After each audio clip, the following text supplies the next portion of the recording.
Thank you, Mr Speaker. My question is to the Prime Minister, and I refer to his answer yesterday where he rejected reports that ISIS brides were coming to Australia. The report yesterday was wrong. I declared it to be wrong. The reality is that New South Wales government agencies have been working with the Commonwealth since the end of last year about possible arrivals from Syria, from refugee camps. G'day everyone, welcome back to another video. Now, the ISIS brides are coming back to Australia. That's what they're saying. They've approved their passports. Anthony Albanese and his Labor government has said they haven't been aiding in bringing them back, yet they've approved their passports. And this footage coming out now of the Sydney Premier showed that they've been working with the federal government, planning for them to come back for a long time now and trying to get them houses on Australian taxpayer fucking money. This is one of the worst stories I've seen. Make sure you subscribe to the channel, give this video a like, join to be a member if you want videos early. We're nearly at 25,000 subscribers, so make sure you join if you want to support Australia and call out this corrupt government. Anyway, this was a few months ago. I'm going to show you this for context, where Labor were trying to mock the Liberal Party, calling them out, saying, you're in works of bringing back ISIS brides. And they said, no, that's ridiculous. That's a conspiracy theory. Fast forward to today, and look what's happening. But let's have a look at this clip here. Thank you, Mr Speaker. My question is to the Prime Minister, and I refer to his answer yesterday where he rejected reports that ISIS brides were coming to Australia. Last night, Sharri Markson revealed on Sky News that Deputy Commissioner Dave Hudson had confirmed New South Wales Police were, quote, working through that issue with the Commonwealth, end quote. Can the Prime Minister explain this contradiction? Thank you. There is no contradiction between my answer yesterday was absolutely correct. The report yesterday was wrong. I declared it to be wrong, and long may the opposition continue to get their questions from Sky After Dark. What a fucking weasel Albanese is. How can he stand there with a straight face and lie to the Australian people like this? But the truth is all coming out now. It's all coming out.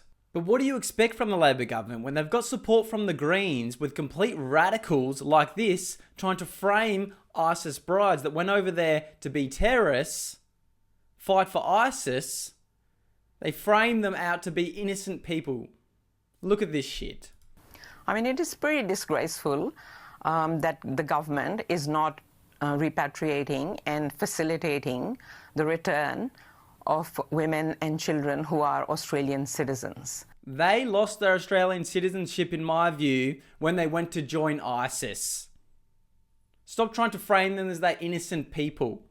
You do not want these people back in our country for taxpayers to pay for them for the rest of their life, because they're going to be in a full burqa, they're going to be complete radicals, they're not going to be able to assimilate, and it's going to be on welfare forever. So let's see what's actually happened and see now the New South Wales Premier, I believe he slipped up saying this, showing that they've been working with the federal government for months to get these brides back. The reality is that New South Wales government agencies have been working with the Commonwealth since the end of last year about possible arrivals from Syria, from refugee camps. So he has been working with the government since last year when Albanese got called out in Parliament and he said that's not true. The report yesterday was wrong. I declared it to be wrong. He said that is not true. It's been on an official to officials level, and it has to do with what happens if or when they return to New South Wales. I think the number is about a third, but that may change. And I don't have a complete number on that because I'm just not sure about how many, if any, will eventually end up in New South Wales or in Australia.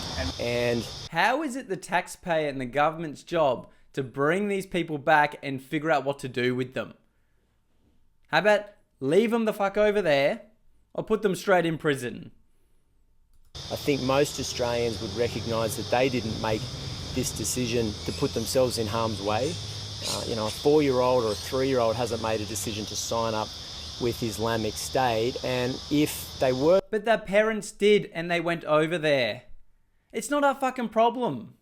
It's not Australia's problem. We cannot take in every terrorist child into Australia. It's not a fucking... We're not a charity here, mate. This is what's wrong with this country. You got to toughen up a bit. To return to New South Wales, then I think we need to be transparent. The New South Wales government would educate them, and we would make sure that they were safe, and we would make sure that they were within an organisation or a group or an education or a school that had Australian values, because I think that... You mean you got to educate them? A re-education, not to kill people from Western civilizations, not to blow up people that don't agree with our religion. You know, is that what you have to educate them to? Do we really need this in our country? That's important, and I'm not trying to dodge that or suggest that that's not the case. If they were to return to Australia, that's what we would do. Well, look, I mean, obviously, no New South Wales taxpayer will pay for airfares or a process that sees someone come to New South Wales. But if there is a child in our state who is an Australian, then I think most Australians would say, yeah, you do need to provide schooling for them. Yeah. But also, you're going to be providing the wages for the parents because they're in full burqas, they're not going to work. You're also going to be paying for the housing, and Australians already can't find a house, but let's give it to an ISIS bride. Like, what is going on in this country? And hang on, I've got to finish that. And I think the circumstances are important in this debate to be upfront about that. I worry about where these children will be in the years ahead, and I worry about what the consequences of doing nothing for them if they did return to Australia would be. I'm not worried at all. I don't think they should come back to Australia. Australians don't want them here.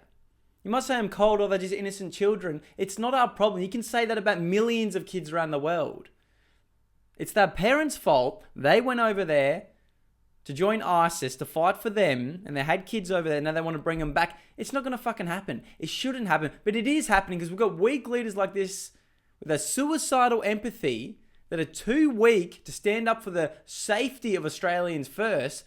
They want to put people that went to join ISIS above Australians and frame it as, you know, oh, they're kids. This is suicidal empathy. This is because someone's a kid, you're going to bring their whole family over that went over there to join terrorists, and who knows what's going to happen. Who cares about what happened at Bondi? Let's just free roll it. Like, this is such a fucking slap in the face, Chris, after what happened in your state, after what happened in Bondi.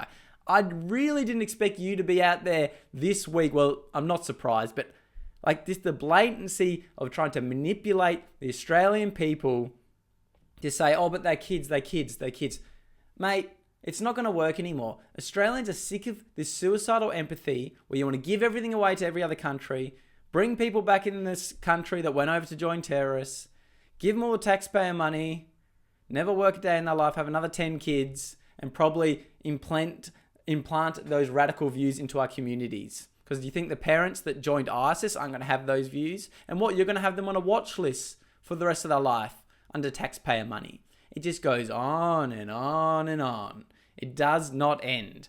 So, Australian, we need to keep speaking up, stay strong, and don't be manipulated by these people that think they can go out there in government and say, oh, but they're innocent. It's got nothing to do with Australia. It shouldn't have anything to do with Australia.